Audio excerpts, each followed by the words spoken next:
Hello future IITians and NITians. तो जैसे कि आप सभी लोगों को कुछ रिसेंट ईयर्स के पीवाईक्यूज देखने के बाद ये पता चला होगा कि ग्रेटेस्ट इंटीजर फंक्शन से एनटीए को काफ़ी ज़्यादा प्यार है। जेईई मेंस में काफ़ी भर भर के क्वेश्चन इससे पूछे जाते हैं। इसी बेसिस पे अपन एक क्वेश्चन यहाँ पे ग्रेटेस्ट इंटीजर फंक्शन से रिलेटेड बनाया है। इस क्वेश्चन में देखने में काफ़ी ज़्यादा कॉम्प्लिकेटेड, काफ़ी लेंदी टाइप का लग रहा है कि इसमें इंटरवल भी दिया है, इस तरीके से वाई फंक्शन दिया है, फिर वाई को एक्स के टर्म में दिया है, फिर यहाँ पे टोटल नंबर ऑफ सॉल्यूशंस इसके बारे में पूछा है। लेकिन ये इतना कॉम्प्लिकेटेड नहीं है। इसी क्वेश्चन को अपन यहाँ पे डील करेंगे। अब इसको समझने के लिए बस थोड़ा सा बैकग्राउंड इन्फॉर्मेशन आपके पास में होना चाहिए। जैसे मान लो ग्रेटेस्ट इंटीजर फंक्शन क्या होता है।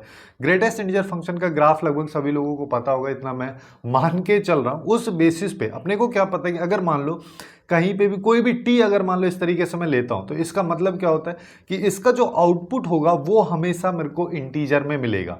जैसे कि अगर मान लो 3.08 यहाँ पे लिखा है, तो इसमें ग्रेटेस्ट इंटीजर फंक्शन लगाने के बाद इसका आउटपुट 3 आता है।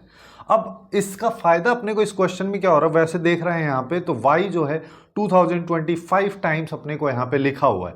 लेकिन अपने को यहाँ पे ढूंढना है एक पैटर्न। अब पैटर्न ढूंढने के लिए मैं यहाँ पे क्या करूँ, जैसे ये वाला लास्ट वाली वैल्यू को अगर अपन देखें तो यहाँ पे एक्चुअली में लिखा है y plus greatest integer function of y और फिर पूरे पे ग्रेटेस्ट इंटीजर फंक्शन लगा हुआ है। अब इसको समझने के लिए आपको एक बेसिक प्रॉपर्टी है ग्रेटेस्ट इंटीजर फंक्शन की, वो पता होनी चाहिए।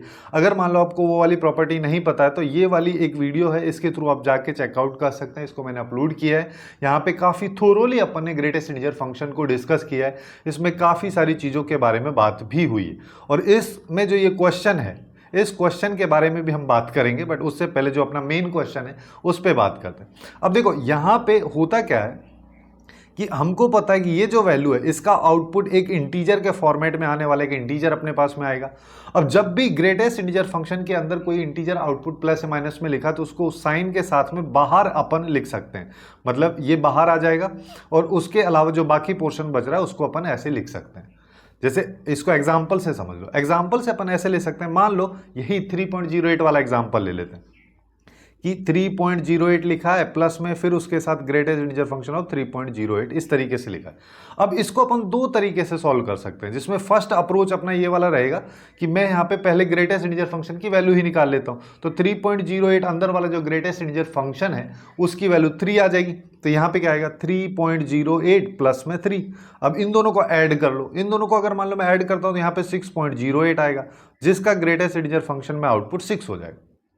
इसी का दूसरा तरीका ये है जो ऊपर अभी मैं यहाँ पे डिस्कस किया हूँ। इसमें क्या है कि ये जो पोर्शन है जिसमें ग्रेटेस्ट इंटीजर फंक्शन के अंदर ग्रेटेस्ट इंटीजर फंक्शन लगा हुआ है, अगर ये प्लस माइनस साइन के साथ में होता है तो अपन यहाँ पे क्या कर सकते हैं, अपन यहाँ पे इसको बाहर ले सकते हैं, क्योंकि ये आउटपुट में अपने को इंटीजर देगा और ओवरऑल जो ग्रेटेस्ट इंटीजर फंक्शन लगा है वो भी इंटीजर देगा, तो इंटीजर बाहर निकल जाता है। जैसे यहाँ पे अगर मान लो मैं इसको बाहर निकालूंगा तो मेरे पास में क्या आएगा 3.08 का ग्रेटेस्ट इंटीजर आ जाएगा प्लस में। अब बच क्या रहा है, बच यहाँ पे रहा है 3.08 प्लस में, ये तो 0 हो गया है ना, क्योंकि उसको बाहर ले लिया अपन। तो अपने पास दो बार सेम लगभग चीज आएगी। अब जैसे देखो इसका 3 आ जाएगा, इसका 3, अल्टीमेटली आउटपुट अपने पास में 6 आएगा। तो इसी प्रॉपर्टी का यूज अपन यहाँ पे कर रहे हैं कि जो ये वाला फॉर्मेट अपने पास में लिखा है जहां पे एक बार y है फिर उसके साथ greatest integer function of y है, फिर पूरे पे ग्रेटेस्ट इंटीजर लगा है, तो यहाँ पे एक बार y तो ये वाला बाहर आ जाएगा, इसके साथ जो बच रहा है उसको लिख देंगे, तो अपने पास 2 times greatest integer function of y बन जाएगा। सिंस ये 2025 टाइम्स है तो अपने पास में क्या बनेगा 2025 greatest integer function of y is equal to 2025 cos x। ये अपने पास में आ गया, 205 से 2025 कट गया, तो अपने पास greatest integer function of y की वैल्यू आ गई cos x। अब दूसरा, अब देखो हालांकि ये क्वेश्चन में ये वाला पोर्शन था, अभी तो आधा पार्ट हुआ है, बाकी आधा पार्ट की अगर अपन बात करें तो बाकी आधा पार्ट अपना ये वाला है। अब इसमें भी सेम प्रोसेस है, sin x है, यहाँ पे भी sin x है, हर बार चल रहा है वही सेम तरीके से। यहाँ पे भी 2025 टाइम्स ही है, तो यहाँ पे y की वैल्यू क्या आ जाएगी 1/2025, ये तो आएगा ही आएगा। इसके साथ यहाँ पे 2025 आ जाएगा और इसके साथ आएगा greatest integer function of sine x, इससे ये कैंसिल हो जाएगा, ये वैल्यू आ रही है साइन एक्स। तो सिंस अपने पास में पिछले पोर्शन में क्या आया था, यहाँ पे ये आ रहा था y की वैल्यू अपने को यहाँ पे आ रही है greatest integer function of sine x और फिर डबल लग गया। अब यहाँ पे देखो, अगर मान लो मैं तुमसे बोलता हूं कि 3.08 का ग्रेटेस्ट इंटीजर फंक्शन का ग्रेटेस्ट इंटीजर, ये तो 3 होगा ना, चाहे तो अंदर वाले का ही निकाल लो, इसका ही सॉल्व कर लोगे, इससे क्या है इंटीजर आउटपुट आएगा।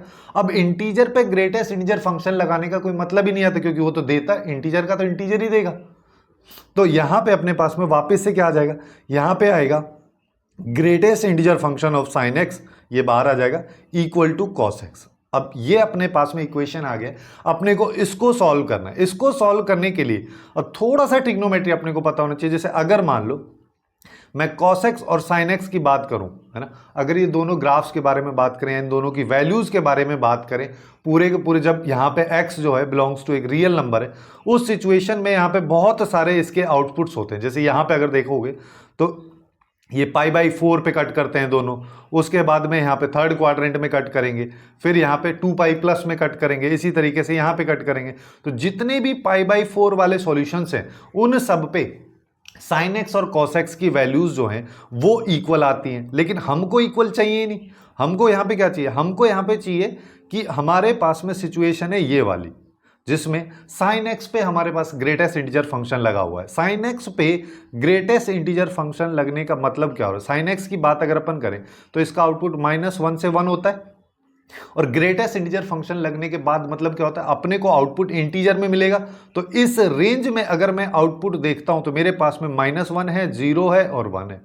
अब ये वैल्यू और cos x की वैल्यू, अब cos x जो है, देखो cos x है ना, cos x की अगर अपन बात करें तो जैसे यहाँ पे दोनों वैल्यूज इक्वल कब होंगी, π/4 पे। अब यहाँ पे π/4 अगर मान लो मैंने डाल दिया तो sin π/4, sin π/4 क्या हो गया 1/√2, 1/√2 मतलब 1 डिवाइडेड बाय 1 पॉइंट समथिंग, जिसका मतलब 0 पॉइंट समथिंग आएगा, 0 पॉइंट समथिंग का ग्रेटेस्ट इंटीजर फंक्शन 0 हो जाएगा।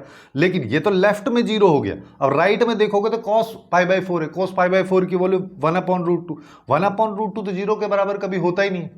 तो ऐसे ही सेम सिचुएशन अपने पास में इस वाली वैल्यू के लिए भी आएगी, इस वाली वैल्यू के लिए भी आएगी, हर वैल्यू के लिए अपने पास सेम सिचुएशन आएगी, जिसका मतलब कभी भी ऐसा होगा ही नहीं कि यहाँ पे sin x का ग्रेटेस्ट इंटीजर फंक्शन जो है वो cos x के बराबर हो पाए। हालांकि sin x और cos x की दोनों वैल्यूज π/4 के सिचुएशन में अपने पास में बराबर आती हैं, बट ग्रेटेस्ट इंटीजर फंक्शन लगने की वजह से ये कभी बराबर आ ही नहीं पाएंगी। इस वजह से इस क्वेश्चन का या आंसर जो है वो एक्चुअली में यहाँ पे जो नंबर ऑफ सॉल्यूशन पूछा है वो हो जाएगा 0, क्योंकि कोई भी ऐसे सॉल्यूशन नहीं है। अब देखो ये क्वेश्चन में घुमाने के लिए क्या इंटरवल भी चिपका दिया, अब चाहे कितना भी इंटरवल, कभी भी यहाँ पे ऐसा सिचुएशन आ ही नहीं रहा या x की ऐसी कोई वैल्यू नहीं आ रही है जब यहाँ पे greatest integer function of sine x जो है वो cos x के बराबर हो पाएगा। तो चाहे कोई भी इंटरवल हो, क्या ही फर्क पड़ना है।